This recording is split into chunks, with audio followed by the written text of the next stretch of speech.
I can't explain that bumper music.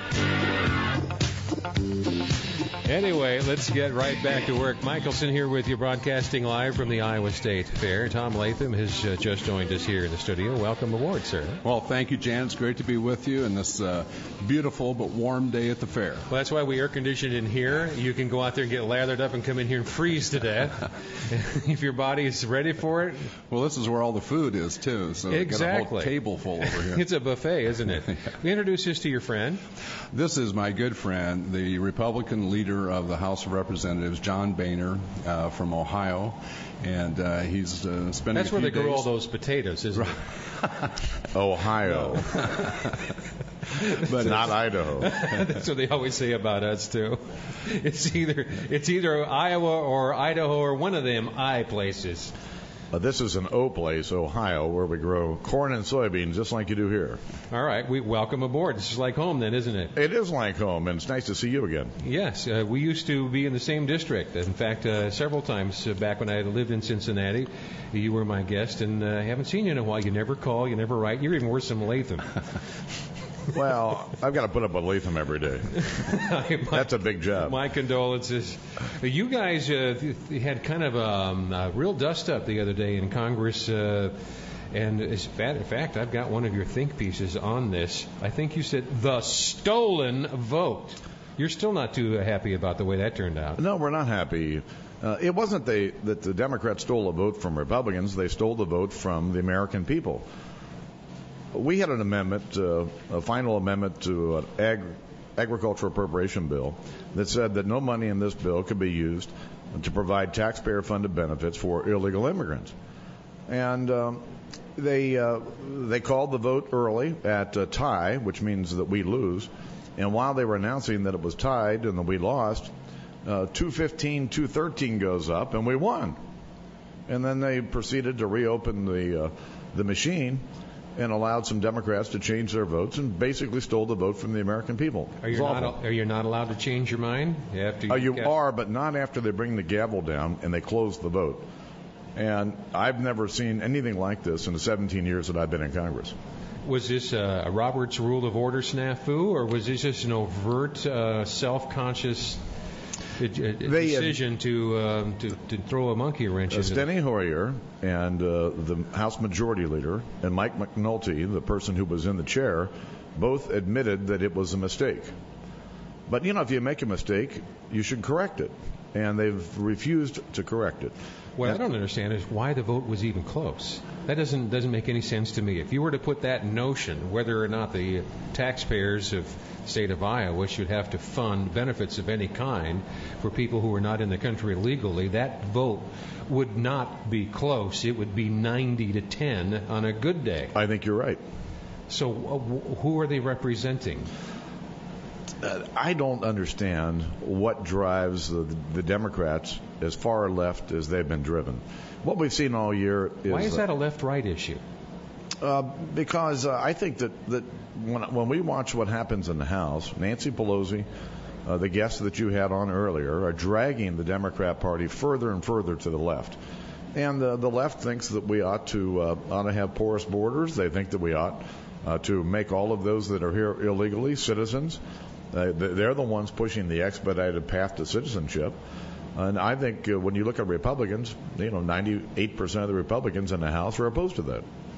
Now, it's interesting that you say the left is driving for open borders. There is a segment of the right that is for open borders, the business community. And I was watching Lou Dobbs last night, and he had a member of the Independent Institute on, who, and a group of other economists, lobbying for totally open borders. And I want you to hear this. Only about 10 seconds, but so you don't think I'm making this up. Here is what the guy says from the right. The free market approach to immigration, and I know this will sound a bit radical, is unrestricted immigration from anywhere in the world at any quantity and any skill level of workers who want to come here. Y'all come. So, well, I think most Americans would reject that idea. Yeah, I think so too. No, we want legal immigration, and we've always had legal immigration because we're a nation of immigrants. Yes. But there has to be some controls on it, and we need to get control of the border. We've made a lot of progress over the last 4 or 5 years, but we've got a long way to go. I need to take a short time out here in the studio with us. John Boehner is the U.S. House of Representatives Minority Leader. Tom Latham is here as well. He's from our own backyard. Quick question and comment from you folks at 284-1040 or 800-469-4295 in a sec.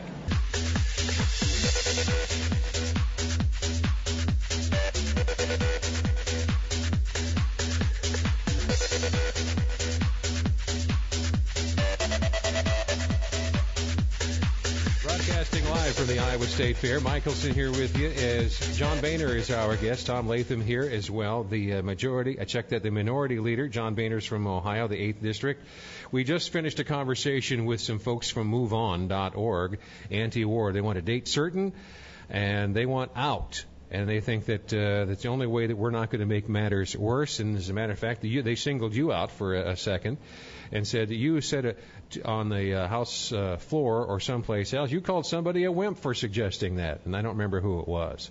Well, we were in a private meeting with all of our Republican members, and I was trying to illustrate the point that we went to Iraq for the right reasons, to get rid of Saddam Hussein, which we succeeded at, to make sure that there were no weapons of mass destruction. What happened to them, nobody knows.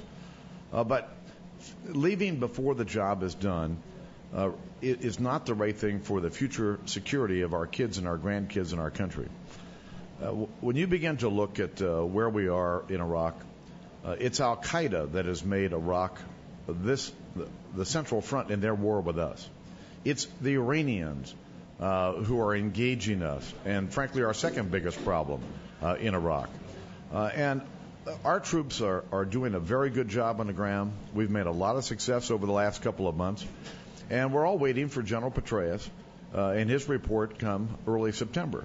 And I expect that General Petraeus will point out what the next steps that we need to take in Iraq. So that we can allow the Iraqis to take greater control of their own destiny, which will then allow us to begin bringing home our troops. One of the things that Tom Matzey said during the last segment was, wait, the Iraqis, their legislature's taking the summer off, right in the middle of our hardest work. They decide to just take the day off and not show up to work. Hey, they're in a recess just like the U.S. Congress is, and I would... and while the Iraqi political system is not moving as quickly as it should, I would argue that the Iraqis, who've passed some 60 laws this year, including a budget, have made more progress with regard to keeping their promises than the Democrats have in the U.S. Congress. And that is an absolutely true statement. And they can count their votes more accurately, eh? Let's talk to some more of the folks here who are joining us. And this is Steve. Good morning, Steve. We're talking with Congressman John Boehner and Tom Latham. Mr. Boehner? Yes, ma'am. I was wondering, is that against the law, what they pulled against that bill in Congress, the Democrats? Well, it wouldn't be against the law, but it would clearly be in opposition to the rules of the House and clearly in violation of the precedents of the House. Okay. All right. Hey, thank you. This is Vic. Good morning, Vic. Well, good morning. Hi. Question for the two gentlemen. Right. Why is the United States building a posh, over $500 million embassy with all the amenities, I guess you could imagine? And also, how many military bases are we building in Iraq? All right. Well, we are building an embassy in Iraq, just like we have embassies in other countries around the world. Because of the importance of Iraq, it is a rather large building. We expect that we will have not only our ambassador there, but we will have all of our other employees there, including the local employees. And so it's expensive whenever you build a new building somewhere around the world. But it's necessary, I think, in terms of showing the Iraqis that we're committed to their success. All right. This is Dan. Good morning, Dan. Hi, John. Hey, I just want to ask Mr. Boehner why we don't put Iran on notice that the next time we find evidence that they're sending arms in there, that we're going to bomb one of their factories. Well, I think they understand clearly our concern about their activities in Iraq. They've been training their people to come into Iraq to train them. They're supplying them with weapons. And no one wants to engage in further military action unless it's absolutely necessary.